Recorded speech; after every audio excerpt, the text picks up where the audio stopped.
اب آخری بات میں سنا دوں، کیا پڑھا ہے آپ لوگوں نے؟ آخری بات بھی سن لیں۔ پھر انہوں نے جہاد کو ممنوع کیا، اور جہاد کو ممنوع کر کے ساری زندگی انگریزوں کی حکومت تھی جنہوں نے پیسے دے کے پالا اور اسلام کے خلاف فتنہ کھڑا کیا۔ اب وہ مرزا غلام احمد صاحب خود لکھتے ہیں، ان کی تحریر مجموعہ اشتہارات کتاب جلد 3 والیوم 3 پیج 584 وہ لکھتے ہیں، سو یہی انگریز ہیں جن کو لوگ کافر کہتے ہیں، یہ تمہیں ان خونخوار دشمنوں سے بچاتے ہیں۔ انگریزوں کی تعریف کر رہے ہیں، اور ان کی تلوار کے خوف سے تم قتل کیے جانے سے بچے ہوئے ہو۔ ذرا کسی اور سلطنت کے زیر سایہ رہ کر دیکھ لو، تمہیں پتہ چل جائے گا۔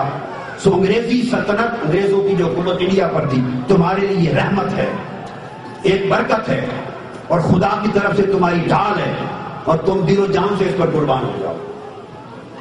یہ نبی کی اور معاذ اللہ مسیح کی زبان ہے۔ انگریزوں کے وہ پودے تھے، ان کے پالتو تھے، انہوں نے امت میں فتنہ پیدا کرنے کے لیے ان کو کھڑا کیا۔ جو لوگ احمدیت کو زیر الزام لاتے ہیں کہ حضرت صلی اللہ علیہ وسلم نے انگریزوں کی تعریف کی، ان کا ایک جواب تو میں نے دیا تھا کہ حضرت صلی اللہ علیہ وسلم نے جو بھی تعریف فرمائی وہ ایک عظیم جہاد کی حکمت عملی تھی، جس کی ان کے فرشتوں کو تو ہوگی، لیکن ان کے تصور میں بھی یہ بات نہیں آئی کہ یہ ہو کیا رہا ہے۔ عیسائیت کے خلاف جو جہاد شروع کیا ہے اس کا ایک لازمی جز تھا۔ ایک طرف سے اسلام کے دفاع کے لیے آپ نے ایک دیوار کھڑی کر دی ہے، انگریز کو بار بار توجہ دلائی کہ تم منصف مزاج ہو اور اسی میں تمہاری خوبی ہے، تم مذہب میں دخل نہیں دیتے اور اس مسلک پر قائم رہو، حکومت کے معاملات کو مذہب سے ایک طرف رکھ دو۔ اور پھر ایسا بے دھڑک حملہ کیا ہے عیسائیت پر کہ چھکے چھوڑا دیے ہیں، اور اتنا کہ مسلمانوں کو عیسائیوں سے بھی زیادہ تکلیف پہنچی ہے کہ یہ کیا ہو گیا۔ ایسے ایسے سخت حملے ہو رہے ہیں، سوائے اہل نظر کے، سوائے اہل حکمت و دانش کے، اور وہ لوگ جو ابھی تقویٰ رکھتے تھے، کچھ شرفاء جو اس بات کا سلیقہ رکھتے تھے کہ اچھے برے کی پہچان کریں، انہوں نے حضرت مسرور صلی اللہ علیہ وسلم کی کہ اس عظیم جہاد کو بہت سراہا ہے۔ تو ایک تو یہ مثالیں میں دے رہا، بات واضح کر رہا تھا کہ وہ انگریز کی تعریف کسی ذاتی مقصد کے لیے نہیں تھی۔ اگر تعصب کی پٹی اتار کے آنکھوں سے دیکھیں تو صاف پتہ چل جاتا ہے کہ تعریف کا مقصد کیا ہے۔ ہر تعریف کی تان اس بات پہ ٹوٹتی ہے کہ تم نے مسجد کے معاملے میں مسلمانوں کی حمایت کی، انصاف کی حمایت کی، یعنی ایک جھگڑا چلا تھا ہندوستان میں، اور پھر اس بات پر کہ چاہے عیسائی کا جھگڑا مسلمان سے ہو، تم نے کبھی نا انصافی سے کام نہیں لیا۔ ہندوؤں اور مسلمانوں کے درمیان امن قائم کیا، مسلمانوں کو اس زمانے کی سکھا شاہی حکومت سے بچایا جو رنجیت سنگھ کے بعد بہت ہی شدت کے ساتھ دوبارہ لوٹی تھی۔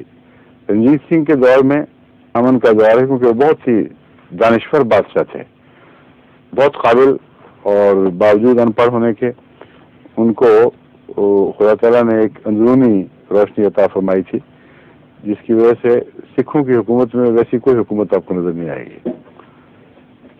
انٹرنیشنل سیاست میں بھی، یعنی بین الاقوامی سیاست میں بھی ان کو خاصا عبور تھا باتیں سمجھنے کا۔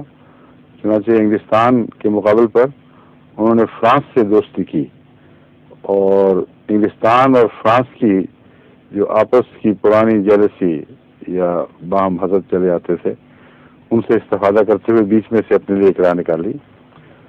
فوج کو تربیت دینے کے لیے انہوں نے انگلستان کی بجائے فرانس سے مدد مانگی اور ان کے ذریعے سے بہت اعلیٰ درجے کی تربیت حاصل کی۔ تو ایک نور ہے جو دل میں ہوتا ہے، یعنی ضروری نہیں مذہبی ہو لیکن دل روشن ہوتا ہے، دماغ روشن ہوتا ہے، وہ رنجیت سنگھ صاحب کو حاصل تھا، اور اس کے نتیجے میں ان کے دور میں مسلمانوں کو بہت امن نصیب ہوا ہے۔ اتنا کہ ایک دفعہ سکھوں نے شکایت کی کہ ان کی اذان سے ہماری رسوئی جہاں کھانا وانا پکایا جاتا ہے یا برتن وغیرہ پلیز ہو جاتے ہیں، اس لیے حکم دیا جائے کہ اذان بند ہو مسلمانوں کی۔ سکھوں میں بھی مولوی پائے جاتے تھے کافی، اور جس طرح ہماری اذان سے ان کے دل پلیز ہوتے ہیں، اس طرح ان کو بھی احساس تھا بعض ان میں سے بیوقوفوں کو کہ مسلمانوں کی اذان سے ہم لوگ پلیز ہو جاتے ہیں۔ اس پر اب دیکھیں ان کی دانشوری، انہوں نے نمائندوں کو دونوں طرف بلایا، انہوں نے کہا کہ مجھے بتاؤ یہ کیا وجہ ہے، تم اذان کیوں دیتے ہو؟ آخر جب باقی لوگ پلیز ہو رہے ہیں، گند پڑ رہے ہیں ان میں، تو کیا ضرورت ہے اذان دینے کی؟ مگر وجہ بتاؤ کہ دیتے کیوں ہو؟ انہوں نے کہا ہمارا حکم ہے، ہمیں خدا کا حکم ہے 5 وقت نمازوں کے لیے بلانا ہے۔ اب کیسے ممکن ہے کہ ایک امام مسجد 5 وقت مسلسل سارے محلے کے دروازے کھٹکھٹائے؟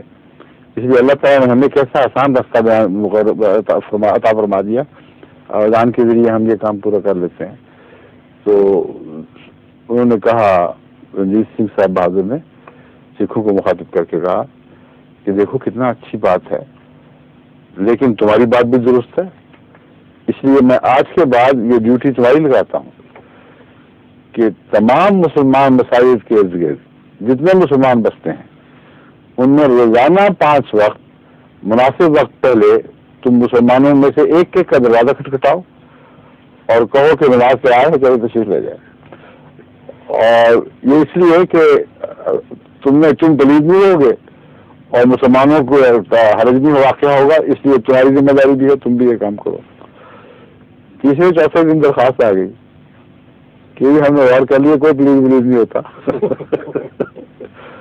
اگر پاکستان حکومت میں بھی کوئی عقل والا ایسا ہوتا جس نے اس دور کے فیصلہ کرنے والے، میں کیا کہوں ان کے متعلق، مر گئے وہ اپنی خدا کو پہنچے، ان کی اس بات پر کہ احمدیوں کی اذان سے دل آزاری ہوتی ہے، غلط فہمیاں پیدا ہوتی ہیں، یہ تو سوچا ہوتا کہ بہت اچھا، پھر یہ نماز کے لیے بلاتے ہیں اللہ کے گھر کے لیے کی طرف، ہم ان کی نماز کو جو مرضی سمجھیں، تو ان کے لیے بھی وہ رنجیت سنگھ کے والا فیصلہ جاری نافذ ہونا چاہیے۔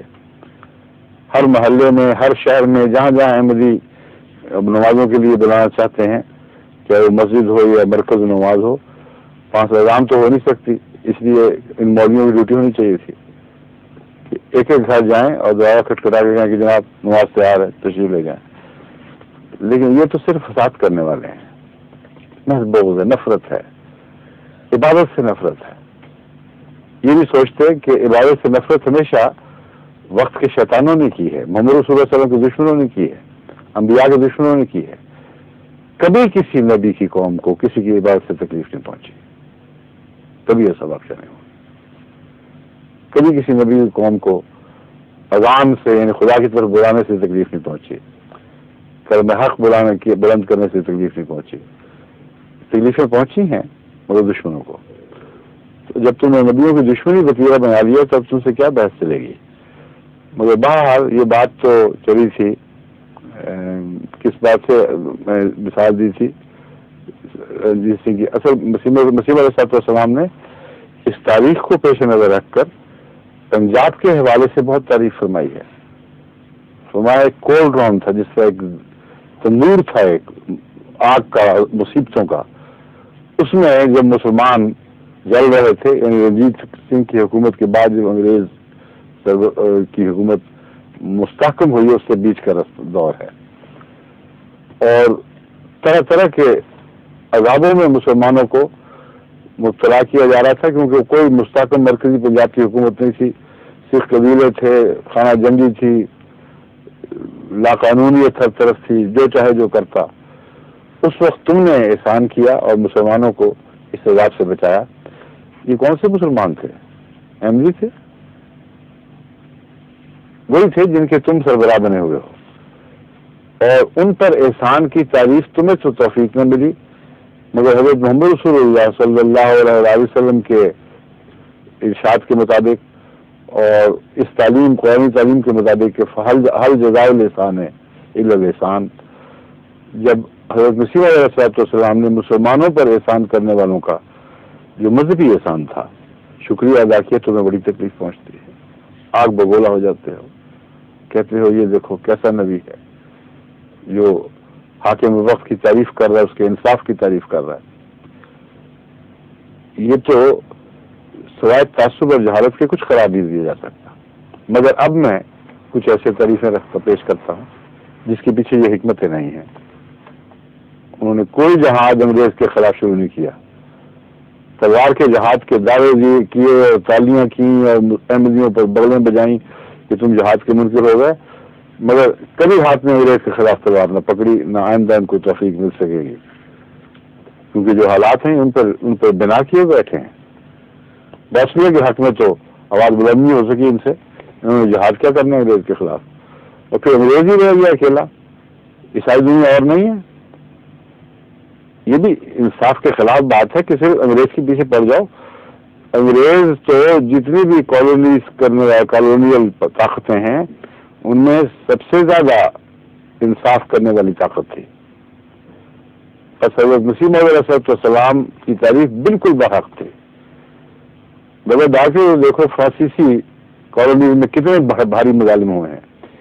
ایک الجیریا کی تاریخ کو دیکھ لو, سارے تمام ہندوستان پر تمام انگریزی حکومت میں اجتماعی طور پر وہ مظالم نہیں ہوئے جو فرانس کی طرف سے الجیریا کی جدوجہد آزادی کو کچلنے کے لیے چند سالوں میں ہو گئے.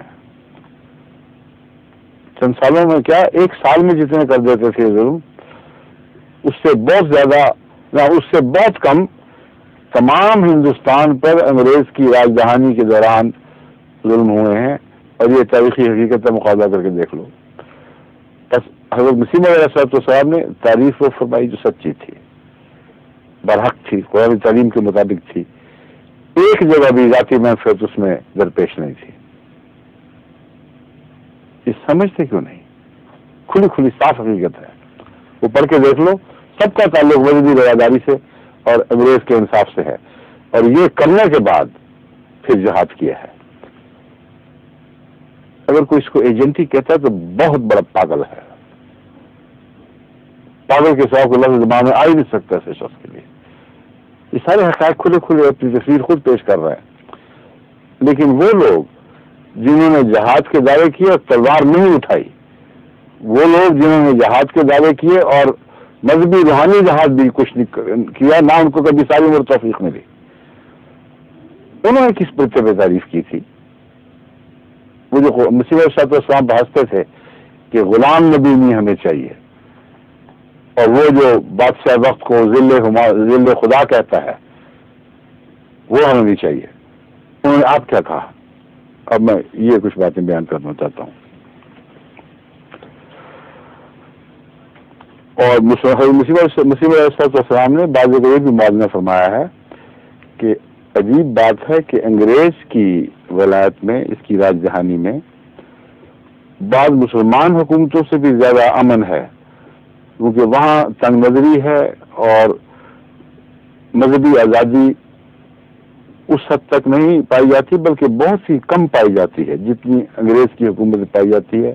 اس کے مقابل پر مذہبی آزادی کے نقطۂ نگاہ سے بہت سی مسلمان حکومتوں میں کم امن ہے اور انگریز کی حکومت میں زیادہ امن ہے.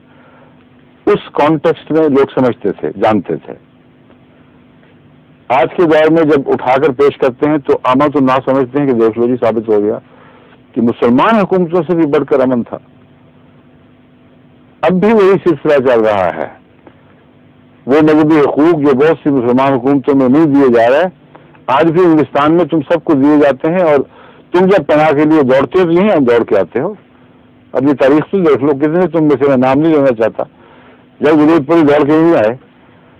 اور جب کوئی تمہاری مذہبی دشمنیوں کی بنا پر تمہارے ملک میں آزادی ضمیر کا حق کھو کر یہاں پہنچتا ہے تو اس کو گانے دینے لگ جاتے ہو. کون سا تقویٰ, کون سا انصاف, کون سی شرافت ہے ان باتوں میں؟ غور ہی نہیں کرتے.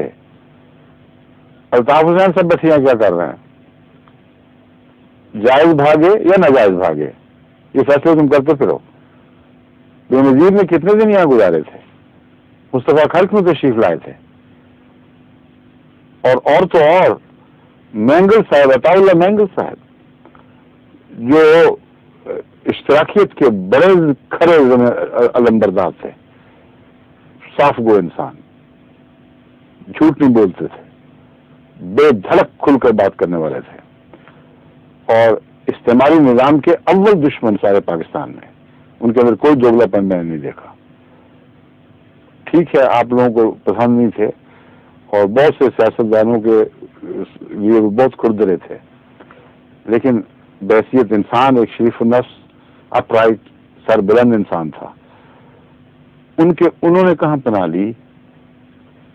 یہاں لی، میری ان سے ملاقات ہو چکی ہے، یہاں ہوئی، اور اگرچہ وہ مذہبی تعصب تو نہیں مگر لسانی تعصب بہت رکھتے تھے، یہ ایک نقص تھا، اور اس پر میرے پنجابی ہونے کی وجہ سے ان کے اندر ایک بڑی شروع میں ہی اجنبیت ہی نہیں بلکہ ایک قسم کی مخاصمت کا رجحان تھا کہ تم پنجاب کے ہو، اچھا گئے۔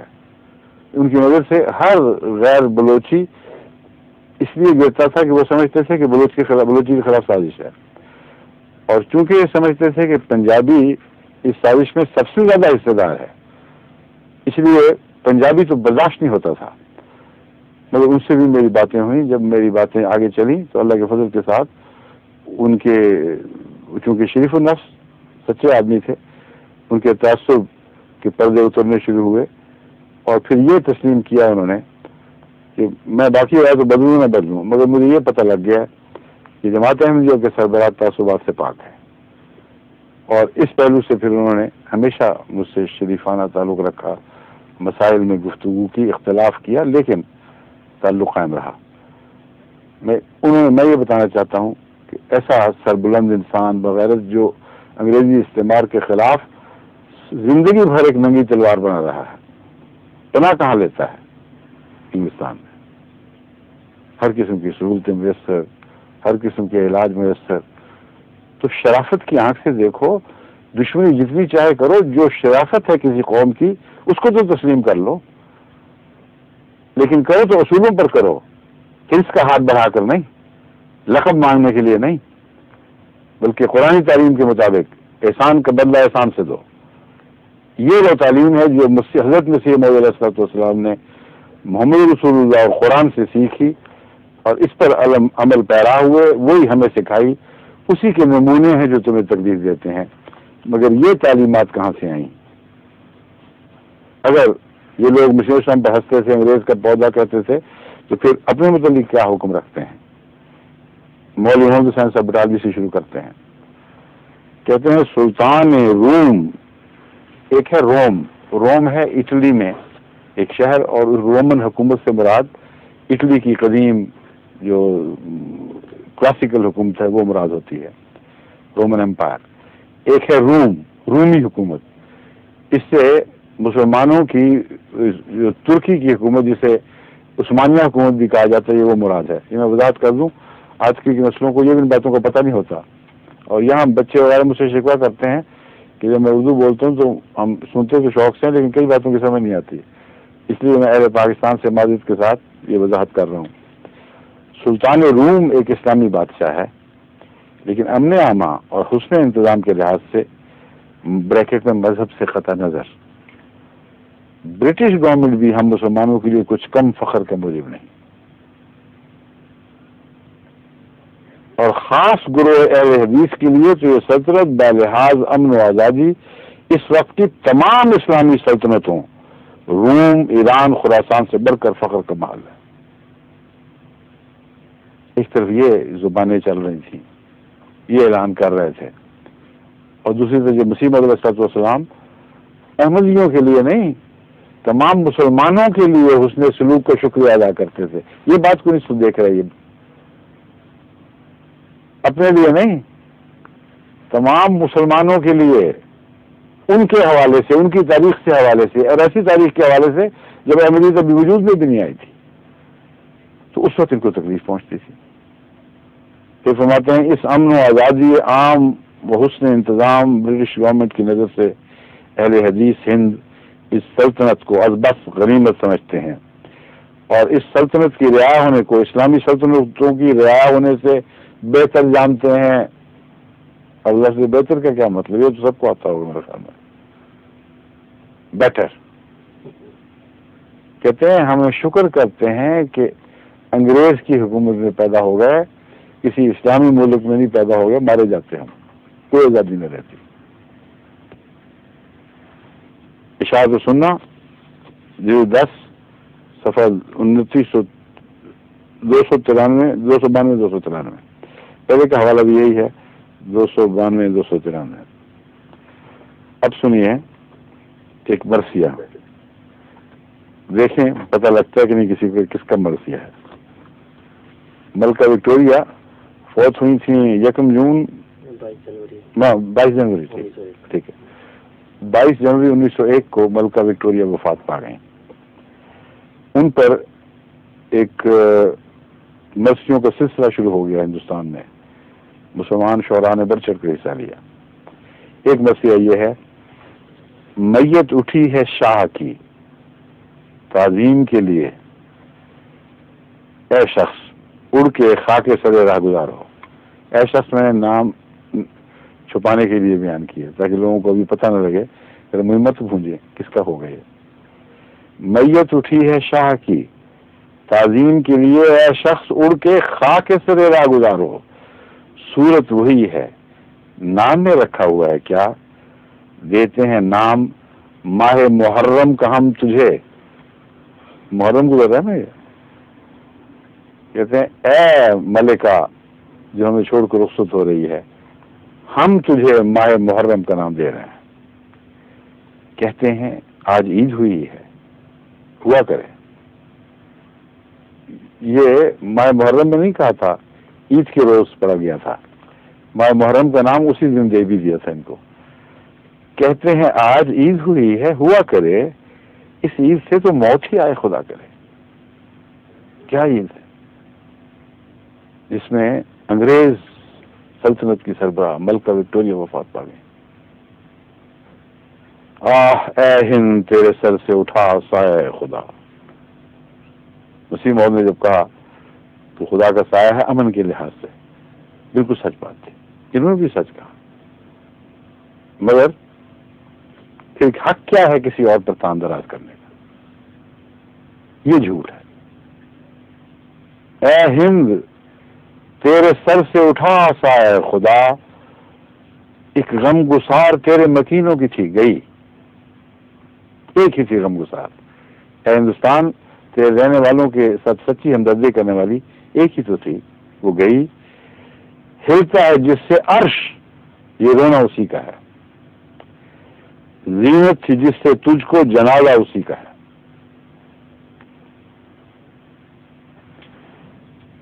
کہتے ہیں یہ جو رونا ہے اس کے لیے ہے, اسے عرش ہل رہا ہے. زینت تھی جس سے تجھ کو جنازہ اسی کا ہے. اور آگے اور بھی اشعار ہیں کچھ بڑے دلچسپ, تو میں اس کتاب سے لیے ہیں. شیخ عبد الماجد صاحب نے ایک بہت اچھی کتاب لکھی ہے, ڈاکٹر جاوید اقبال کی کتاب زندہ روت پر تبصرہ. اس میں انہوں نے بہت سی باتیں یادداشت سے, کمزور یادداشت سے کہنا چاہیے, ایسی لکھ دی تھی جس سے علامہ اقبال کے متعلق بہت غلط فہمیاں پیدا ہو رہی تھیں. تو اس میں کچھ باتیں ایسی بھی ہیں جو غلط فہمیاں دور کرنے والی ہے. ساری کتاب زندہ روح ایسی نہیں ہے کہ اسے آپ محض یادداشتوں کی خرابی کا شاہکار بنا دیں. کہیں کہیں غلطیاں بھی ہوئی ہیں, مگر بہت اچھی کتاب ہے. ویسے شیخ عبد الماجد صاحب نے اس میں کچھ اور شعر چنے ہیں, وہ میں آپ کو بتاتا ہوں. 22 جنوری عید الفطر کے روز, یہ وہ عید الفطر کا روز تھا, برطانیہ کی ملکہ وکٹوریہ کی وفات ہوئی. علامہ نے اس موقع پر 110 اشعار کا مرثیہ کہا.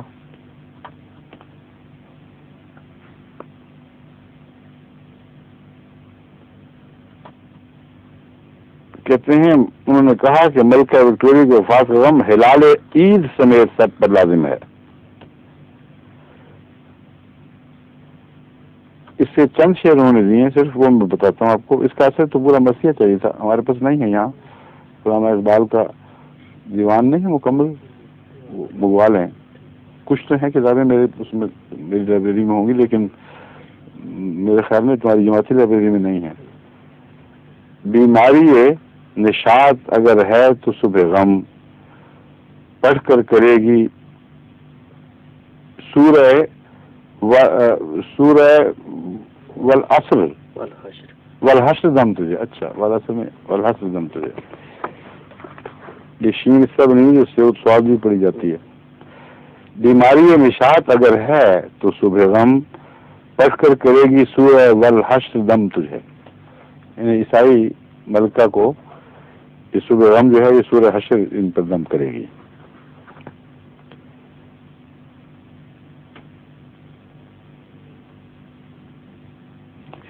آئی ادھر نشاط ادھر غم بھی آ گیا، کل عید تھی تو آج محرم بھی آ گیا. محرم اور عید کی اصطلاحیں جو دینی اصطلاحیں ہیں یہ انہوں نے اس پر خوب کھل کر استعمال کی ہیں.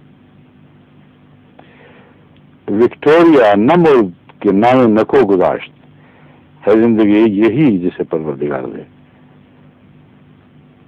اے ہند تو تیرے سر سے اٹھا سایہ خدا. بہرحال اور بھی لوگ ہیں، علامہ اقبال اکیلے نہیں ہیں، ان کا بھی حصہ ہے. اہل حدیث اور دیوبندی فرقہ کے دونوں کے مسلم چوٹی کے عالم اور مشہور ہندوستان کے مصنف بھی شمس العلماء مولانا نذیر احمد دہلوی فرماتے ہیں سارے ہندوستان کی عافیت اسی میں ہے کہ کوئی اجنبی حاکم اس پر مسلط رہے، جو نہ ہندو ہو نہ مسلمان ہو، کوئی سلاطین یورپ میں سے ہو. سبحان اللہ. یہ نہیں کہا کہ انگریز کو بحیثیت غیر حاکم کے ہمیں پسند نہیں، مگر اتنی خوبی ضرور ہے کہ جیسی حکومت کر رہا ہے اس میں انصاف ہے. یہ تو درست بات تھی، مگر یہ کہ اس حکومت کو دوام ہو نہیں، بلکہ جب بھی حاکم ملے یورپ کا ملے. یہ خاص ان کا نقطہ ہے مولانا شمس العلماء مولانا نذیر احمد دہلوی کا. کہتے ہیں سارے ہندوستان کی عافیت اسی میں ہے کہ کوئی اجنبی حاکم اس پر مسلط رہے، جو نہ ہندو ہو نہ مسلمان ہو، کوئی سلاطین یورپ میں سے ہو. انگریز ہی نہیں، جو بھی مرضی یورپ کا ہو. مگر خدا کی بے انتہا مہربانی اس کی مقتضی ہوئی کہ انگریز بادشاہ ہوئے. پھر فرماتے ہیں کیا گورنمنٹ جابر اور سفتگیر ہے؟ سوال اٹھایا ہے، اس گورنمنٹ کو تم جابر اور سفتگیر کہتے ہو؟ توبہ توبہ، ماں باپ سے بڑھ کر شفیق. یہ خاص انداز ہے مولانا نذیر احمد دہلوی کا. اچھے زباندان تھے. کیا گورنمنٹ جابر اور سفتگیر ہے؟ توبہ توبہ، ماں باپ سے بڑھ کر شفیق. مجموعہ لیکچرز مولانا نذیر احمد دہلوی صفحہ 19 مطبوعہ 1890. پھر فرماتے ہیں میں اپنی معلومات کے مطابق اس وقت کے ہندوستان کے والیان ملک پر نظر ڈالتا تھا. اس وقت ہوگا، میں اپنی معلومات کے مطابق اس وقت کے ہندوستان کے والیان ملک پر نظر ڈالتا تھا اور برما اور نیپال اور افغانستان بلکہ فارس اور مصر اور عرب تک خیال دلاتا تھا. اس سرے سے اس سرے تک ایک متنفس سمجھ میں نہیں آتا تھا جس کو میں ہندوستان کا بادشاہ بناؤں. کنگ میکر اگر ان کو بنایا جاتا تو دل جیسے چاہتا تھا میں کنگ میکر ہوتا. ساری نظر ڈالتے تھے، سارے وسیع تر افق پر. کہاں سے کہاں تک؟ کہتے ہیں برما سے شروع ہوتے تھے نظر ڈالنا، اور نیپال اور افغانستان بلکہ فارس، مصر، عرب تک خیال دلاتا تھا. اس سرے سے اس سرے تک ایک متنفس سمجھ میں نہیں آتا تھا جس کو میں ہندوستان کا بادشاہ بناؤں. یعنی اگر میں نے خیالات میں بادشاہ بنانا ہوتا یہ ملازم کی امیدواران سلطنت میں سے اور کوئی گروہ اس وقت موجود نہ تھا کہ میں اس کے استحقاق پر نظر کرتا. بس میرا اس وقت فیصلہ یہی تھا کہ انگریزی سلطنت ہندوستان کے اہل ہیں، سلطنت انہی کا حق ہے، انہی پر بحال رہنی چاہیے۔ یہ جو تحریک آزادی کے علم بردار بنے پھرتے ہیں سارے، علامہ اقبال بھی بعد میں ان میں شامل ہونے کی کوشش کرتے رہے اور احمدیوں پر ہنستے رہے، مسلم صلی اللہ علیہ وسلم کو غلام نے بھی کتانے دیے، یہ حال ہے ان کا اپنا۔ مولوی ظفر علی خان صاحب اپنے تانا آمیزیوں میں بڑے چوٹی کے تھے، اور احمدیوں اور خلفاء پر حجر لکھنا ان کا ایک خاص شیوا تھا۔ زبان دانی تھی چونکہ، اس لیے حجب نہایت ہی بےہودہ ہو مگر زبان دانی کے لحاظ سے بڑی تیز ہوا کرتی تھی۔ اس سے ان سے بڑھ کر احمدی شعراء چوٹی کے جو کلاسیکل زبان لکھنے والے تھے، انہوں نے پھر جواب بھی خوب دیے ان کو، اور وہ دور بڑا دلچسپ ہے۔ ایک طرف ظفر علی خان کی حجب وغیرہ چھپتی تھی، دوسری طرف حضرت شاہ جہان پوری صاحب اور حضرت میر صاحب، محمد اسماعیل صاحب، اور اسی طرح اور بھی بہت سے رحمانی صاحب ہوا کرتے تھے، بہت اچھے بہت ہی مؤثر اور زبان کے لحاظ سے بہت اعلیٰ پائے کے جواب نظم میں دیتے تھے۔ تو یہ کہتے ہیں ظفر علی خان، مسلمان ایک لمحہ کے لیے بھی ایسی حکومت سے بدظن ہونے کا خیال نہیں کر سکتے۔ اگر کوئی بدبخت مسلمان، سن لیجیے، اگر کوئی بدبخت مسلمان گورنمنٹ سے سرکشی کی ضرورت کرے تو ہم ڈنکے کی چوٹ سے کہتے ہیں کہ مسلمان نہیں ہے۔ یہ ان سے سوال جواب ہوا تھا، اگر خلیفہ مسیح ثالث نے یہ پوزیشن لی کہ جو رسول اللہ علیہ وسلم کے احکام کی پیروی نہیں کرتا، رسول اللہ علیہ وسلم فرماتے ہیں مہدی آئے گا، اور جو اس کا انکار کر دے تو ہمارے نزدیک کو حقیقی مسلمان نہیں۔ کتنی تکلیف پہنچی، کہتے تم اٹھا کر ہم دار اسلام سے باہر پھینکتے ہیں۔ اور ظفر علی خان اور ان کے چہرے مسلمان ہیں، پکے مسلمان، کیونکہ وہ انگریز کی مخالفت پر اسلام سے خارج کرتے ہیں۔ اس بنا پر کبھی کسی احمدی مصنف نے، تحریر لکھنے والے نے لوگوں کو اسلام سے خارج نہیں کیا کہ انگریز کی مخالفت ہے، اس لیے دائرہ اسلام سے خارج، اور ڈنکے کی چوٹ سے کہہ رہے ہیں، پتہ ہے کوئی مخالفت نہیں ہوگی، ڈنکے کی چوٹ سے کہتے ہیں کہ مسلمان نہیں۔ اخبار زمیندار، لاہور، 11 نومبر 1911۔ پھر فرماتے ہیں اپنے بادشاہ عالم پناہ کی پیشانی کے ایک قطرے کی بجائے اپنے جسم کا خون بہانے کے لیے تیار ہیں، اور یہی حالت ہندوستان کے تمام مسلمانوں کی ہے۔ اور میدان میں آزادی کے علم برداروں بیٹھے ہوئے پاکستان کی تاریخ بگاڑ رہے ہو، اٹھ پٹانگ مہنگی باتیں یاد کر رہے ہو، ظفر اللہ خان کا نام مٹایا جا رہا ہے اس تاریخ سے، جماعت احمدیہ کا کردار اس میں سے مٹایا جا رہا ہے، جو دشمن اول تھے، جو پاکستان کو نا پاکستان، بلوچستان کہتے تھے، جو پاکستان کے بنانے والے قائد اعظم کو کافر اعظم کہا کرتے تھے، اور ایسے سے سخت لفظ استعمال کرتے تھے کہ وہ دہرانے کی مجال نہیں ہے۔ وہ آج پاکستان کی تاریخ میں، پاکستان کے بنانے والوں میں موضوع مقام پہ فائز کر دیے گئے ہیں۔ اسی طرح اشتراکی تاریخ بنائی گئی تھی، اسی طرح فیشزم میں تاریخیں بنائی جاتی ہیں۔ تاریخ کو تم کیسے بدل سکتے؟ چند دن کی بات ہے، یہ زمانہ بدلے گا۔ ایسے لوگوں پر آئندہ مورخ لعنت ڈالیں گے جنہوں نے تاریخ کو حلیہ بگاڑا ہے۔ اگر تاریخ دانی کی بات کرتے ہو تو رئیس جنہوں نے کتاب لکھی ہے پاکستان کی ابتدائی تاریخ کی، کیا نام تھا پورا ان کا؟ رئیس جعفری صاحب، وہ دیکھیں، وہ تو احمدی نہیں تھے مگر کس انصاف اور تقوی کے ساتھ وہ چونکہ پاکستان کی یا حکومت یا مسلم لیگ کی نمائندگی میں تاریخ لکھ رہے تھے۔ ان دنوں میں ابھی ملا دبا ہوا تھا اور خواجہ اعظم کا روگ ان پر حاوی تھا، اس لیے انہوں نے جو تاریخ لکھی بے لاگ لکھی، کسی بات کے خوف نہیں۔ اس میں آپ دیکھ لیں ظفر اللہ کا کیا کردار تھا، احمدیوں کا کیا کردار تھا، ان مولویوں کا کیا کردار تھا۔ لیکن اب یہ تاریخیں بدل جاتے ہیں اور یہ باتیں بھول جاتے ہیں کہ کل تک علامہ اقبال اور ظفر علی خان وغیرہ مجلس احرار کے بڑے بڑے سربراہ اپنا کیا عقیدہ رکھتے تھے، اپنے بادشاہ عالم پناہ کی پیشانی کے ایک قطرے کی بجائے اپنے جسم کا خون بہانے کے لیے تیار ہیں، اور یہی حالت ہندوستان کے تمام مسلمانوں کی ہے۔ جھوٹ بولا تھا تو اس کا انکار کیوں نہ کیا؟ کہاں کالم لکھی ہیں تم لوگوں نے کہ جھوٹا ہے ظفر علی خان، ہماری یہ حالت نہیں۔ 1911 کا زمانہ، انگریز کا روب چھایا ہوا، کس طرح سے جھکا لیے ہیں اور تسلیم کر لیا کہ ہاں یہی مسلمانوں کا حال تھا۔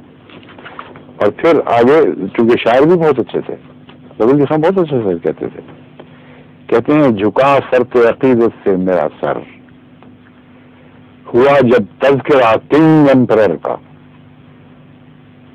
جھکا سر پہ عقیدت سے میرا سر، ہوا جب تذکرہ کنگ ایمپرر کا، جلالت کو ہے کیا کیا ناز اس پر کہ شاہنشاہ ہے وہ در بر کا،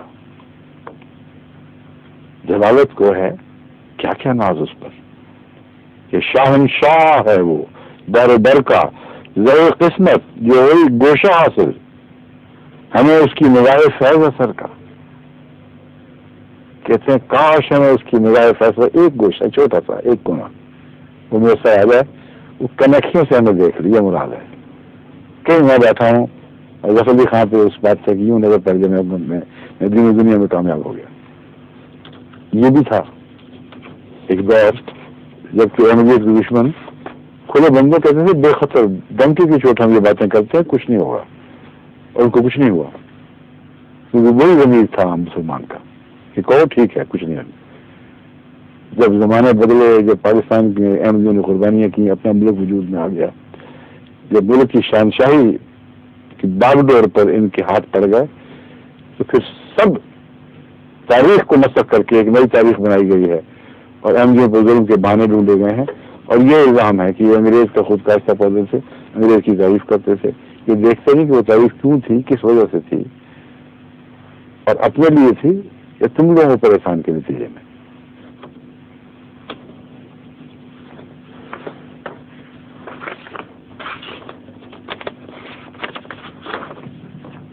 آگے بھی ہے نا اور کچھ، بس یہی تھا زبردست۔ ایک ہی فیصدی کی ضرورت پڑی، اگر اس کا جواب کسی نے کہا لکھا تو پھر انشاءاللہ بہت مواد ہے، کتابیں بھری پڑی ہیں ان باتوں پر۔ اب میں زبردست اس بات کو چھوڑتا ہوں اور کل کا مضمون اس تتیمے سے مکمل ہوا، باقی یا زندہ صحبت باقی کہتے ہیں، اگر پھر کبھی ضرورت پڑی کوئی دلچسپ سوال پھر پیش کریں وہ بھی کریں گے انشاءاللہ۔